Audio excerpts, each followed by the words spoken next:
Hello tout le monde, j'espère que vous allez bien. Moi je vais bien même si je suis un peu enrouée, donc j'espère que vous ne m'en tiendrez pas rigueur si ma voix n'est pas terrible. Donc aujourd'hui je voulais vous faire cette petite vidéo pour vous présenter un tuto de ce petit plastron effet Mermaid Dreamy avec des effets un peu holographiques, brillants. Donc ce sera un plastron que j'ai réalisé en pâte polymère, donc moi je vais utiliser de la cernite couleur mint principalement. Après je vais utiliser aussi des poudres interférences de chez Sparkling et des poudres pour le nail art, ainsi que des feuilles métalliques couleur rose gold. Donc j'espère que ce tuto vous plaira, si cela vous intéresse restez avec moi pour la suite de la vidéo et je vous retrouve en fin de vidéo. Et surtout n'oubliez pas le petit pouce bleu si la vidéo vous plaît. Tout d'abord, j'ai commencé par étaler ma pâte au cran le plus épais de la machine à pâte, donc moi c'est la couleur vert mint. Ensuite, à l'aide d'un emporte-pièce, ou d'un gabarit plutôt, je vais réaliser les pièces de mon plastron. Je vais découper les pièces de mon plastron à l'aide d'un scalpel et d'une lame souple. Une fois toutes mes pièces découpées, je vais enlever les petites saletés, les petites poussières avec un coton-tige imbibé d'alcool. Je prends ensuite de la poudre interférence violette de chez Cernite, donc les Sparkling, et je vais l'étaler sur la totalité de mon plastron avec un pinceau. Ce qui va donner un effet un peu brillant holographique à ma pièce. Je vous montre l'effet que cette première poudre donne, je ne sais pas si vous allez arriver à la voir, mais on voit que l'effet est vraiment très joli. Donc ça brille, suivant la lumière, c'est un peu holographique. Je vais ensuite prendre de la Cernite Sparkling interférence bleue et je vais faire la même chose, je vais en passer sur toutes mes pièces. Je vous montre le résultat, j'espère que vous arriverez à le voir à la caméra, mais en vrai l'effet est vraiment sublime. Donc ça brille bien, ça reflète bien la lumière, c'est tout ce que je voulais.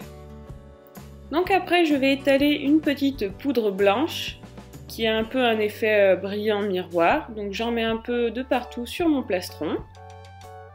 Je prends ensuite une poudre un peu vert émeraude, donc en fait les petites poudres comme ça que j'utilise ce sont des poudres qui sont à la base faites pour le nail art, mais ça rend très bien comme ça, donc moi je les utilise de cette façon. Donc je l'applique par petites touches un peu partout sur mon plastron pour donner un peu de couleur et un peu de relief. Je vais faire la même chose avec une poudre dans les tons bleu marine. Je vais ensuite prendre une poudre dans les tons violet et je vais l'appliquer de la même façon sur mon plastron. Je diffuse bien les couleurs, je les mélange entre elles afin de donner un effet un peu de flou. Et voilà le résultat une fois mes poudres appliquées. Je ne sais pas vous, mais moi j'adore l'effet que l'on peut obtenir avec ces poudres. Je vais maintenant appliquer une première couche de vernis. Donc moi j'utilise le vernis brillant de chez Sculpey. Donc je vais l'appliquer sur la totalité des pièces en première couche. Je ne sais pas si vous verrez, mais avec le vernis, c'est encore plus brillant et plus joli. Sans attendre que mon vernis sèche, je vais prendre des petites paillettes dans les tons blancs. Et je vais en appliquer un peu partout sur mon plastron.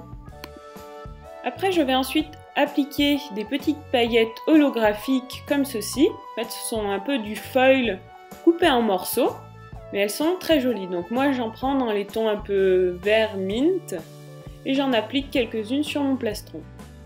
Je vais ensuite appliquer de la feuille métallique. Donc moi j'ai choisi de la feuille métallique couleur rose gold parce que je trouvais que ça allait très bien avec le vert mint du plastron.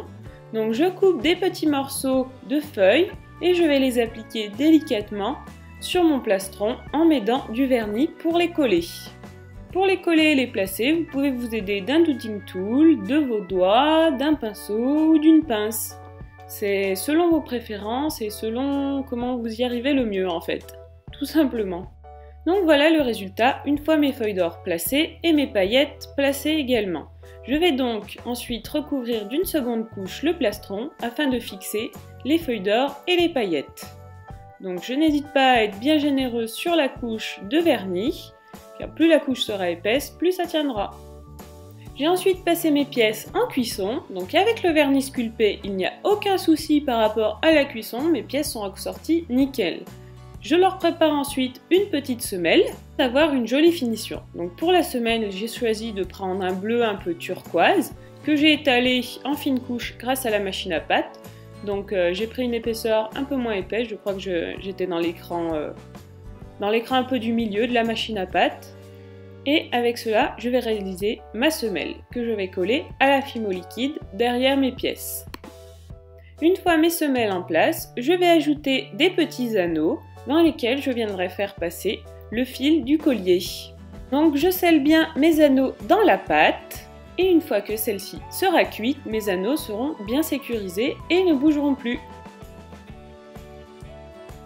Donc voilà comment j'ai placé mes anneaux dans la pâte et comment je les ai sécurisés avec un petit morceau de pâte que je viens passer dans l'anneau et que je viens appuyer, aplatir sur la semelle.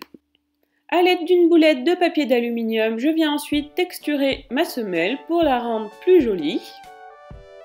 Pour un fini encore plus brillant, j'ajoute de la poudre métallique or de chez Cernit. Donc vous pouvez très bien utiliser une autre couleur. Ça n'a pas d'importance, c'est selon vos préférences, tout simplement. Donc moi, je trouvais que cette poudre, elle allait très bien avec le bleu de la semelle. Et une fois la poudre étalée, on passe en cuisson, donc selon les indications de votre fabricant, que ce soit Fimo ou Cernit. Une fois ma semelle cuite, je la vernis, toujours avec mon vernis brillant. Une fois le vernis sec, il suffit de prendre le fil de votre collier et de le passer à l'intérieur des petits anneaux. Donc moi j'ai choisi d'utiliser un collier en fil câblé comme ceci, donc je vais dévisser le collier et je vais le passer à l'intérieur de mes anneaux. Et je remonte ensuite le collier. Et le collier est maintenant terminé. Voici le résultat de ce plastron. Donc suivant la lumière, on a de jolis reflets. Donc je ne sais pas si vous le verrez bien à la caméra, mais moi je trouve ces effets juste magnifiques.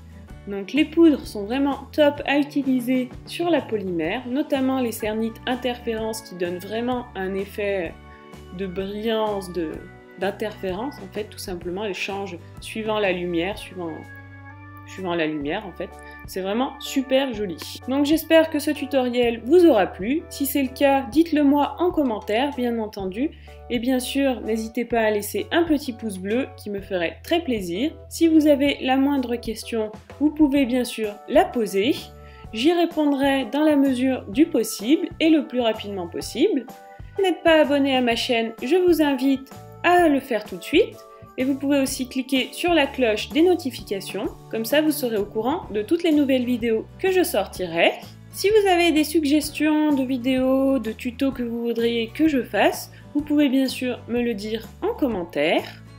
Je vais essayer de vous mettre des vidéos de plus en plus souvent, donc je vais essayer de vous en mettre une le lundi et une le jeudi dans un premier temps, et il y en aura peut-être une le samedi parfois.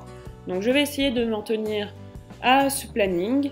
Après, je ne sais pas si je pourrais vraiment le tenir, donc ne vous étonnez pas s'il n'y a pas de vidéo un certain jour, c'est juste par manque de temps. Donc voilà, je vous fais des bisous et je vous dis à bientôt dans une prochaine vidéo.